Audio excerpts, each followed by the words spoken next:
In this video, we are going to learn about timers using Pico C SDK. We will understand what timers are, why to use them, then we will code to set up a repeating timer to blink LEDs, then we will understand to stop timers. So let's start our video by understanding what timers are. So timers are basically a clock that counts up to a value we specify for the timer to trigger. There are two types of timers, software and hardware. Software timers basically sleeps the CPU like the sleep ms function. They are not useful when you are having multiple processes running on. So instead, we use hardware timers that runs independent of software once we initialize it. In this video, we will be using repeating timers which perform an operation at a repeating intervals. Now let's understand how you can use these repeating timers using Pico C SDK. First, in order to use timers, we need to define a variable using repeating timer struct that store the information like time intervals and user data pointer for the callback function. Now, to start a repeating timer, you need to use the function add repeating timer ms, and in the parameters give the time interval in milliseconds you want. A repeating timer callback function. If you want to provide a user data, give the address of it as a void pointer and the address of repeating timer struct. Now, what's this repeating timer callback function? This is the function which will be executed when the repeating timer triggers. Here's how you can define it. Create a bool type function that takes a parameter as repeating timer struct pointer. This pointer can be used to access the user data or the time interval of repeating timer you provided in the add repeating timer function. Then under the function, write the logic you want and return true if you want this repeating timer to continue. Otherwise, return false, that will stop this repeating timer. And now if your repeating timer is going on and you want to stop it after some time, you can use the function cancel repeating timer and provide the address of repeating timer struct as an argument. Now let's start to code it. Create a new C project, include hardware timer library. Now remove the pre-added code. We won't be writing anything to while loop, so just add the function tight loop contents. We want our code to stay alive forever. For this we are using this function under while loop as it consumes almost negligible CPU power. Now let's define LED as 15 and initialize and set the direction as output. Now let's add repeating timer ms function. Set an interval of 500 milliseconds. Let's give a callback function as toggle LED which we will be defining later. Then we are not providing any data for now, so just add null and give the repeating timer struct address. Let's give as and timer. So let's add this repeating timer struct. Now let's define the repeating timer callback function.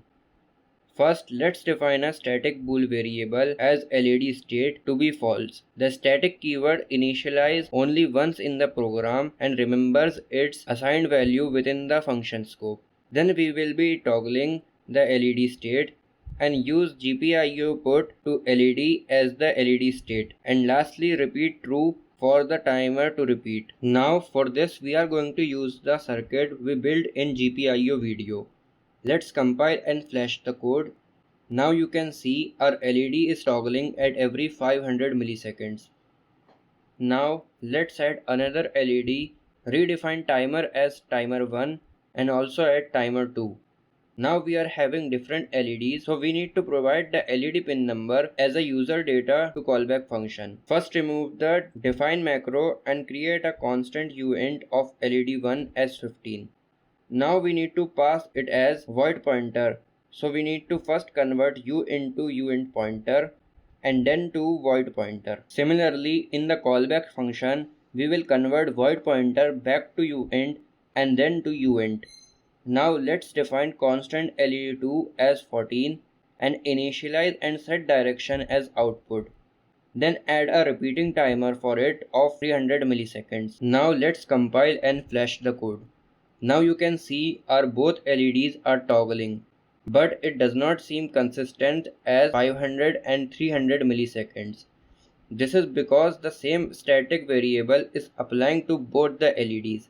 we need to make them separate. So for this, let's create a complete array of static bool variables. For now, I am taking array of size 32 and initialize all values to 0. Now we are separately redefining our user provided LED pin on a U and LED variable. And now we will toggle LED state of index LED.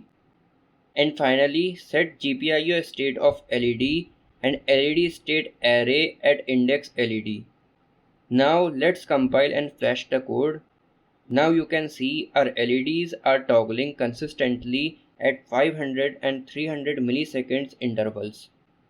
Now let's change the toggling interval of LED2 as 1000 milliseconds. Compile and flash the code. You can now see LEDs are toggling at 500 and 1000 millisecond intervals. Now let's modify our code to toggle each LED one after other. Change the time interval of LED2 as 500 and add a sleep ms of 500 milliseconds in between. Compile and flash the code. Now you can see our LEDs are toggling one after the other. Now I had said that these hardware timers are independent of software. Let's just prove it. After adding the repeating timer code, let's add a large sleep ms function. Compile and flash the code. Now you can clearly see our LEDs are still toggling despite adding a sleep ms function. Now let's use cancel repeating timer. After the repeating timer code, let's give a sleep ms of 5000 milliseconds and then cancel the repeating timer for LED2. Can you guess, will the LED be glowing or not after this? Let's compile and flash the code. Now after 5 seconds, you can see the LED2 stopped to glow. Now if you want it to continue glow, you can change the sleep ms to 4500 milliseconds instead. Then after 4.5 seconds, the LED2 will continue to glow. So for now this was all for the timers. Now in the next video I am going to cover interrupts. If this video helped you, make sure to hit the like button. If you have any doubt, feel free to ask in the comments. For more such videos like this, make sure to subscribe. Thanks for watching.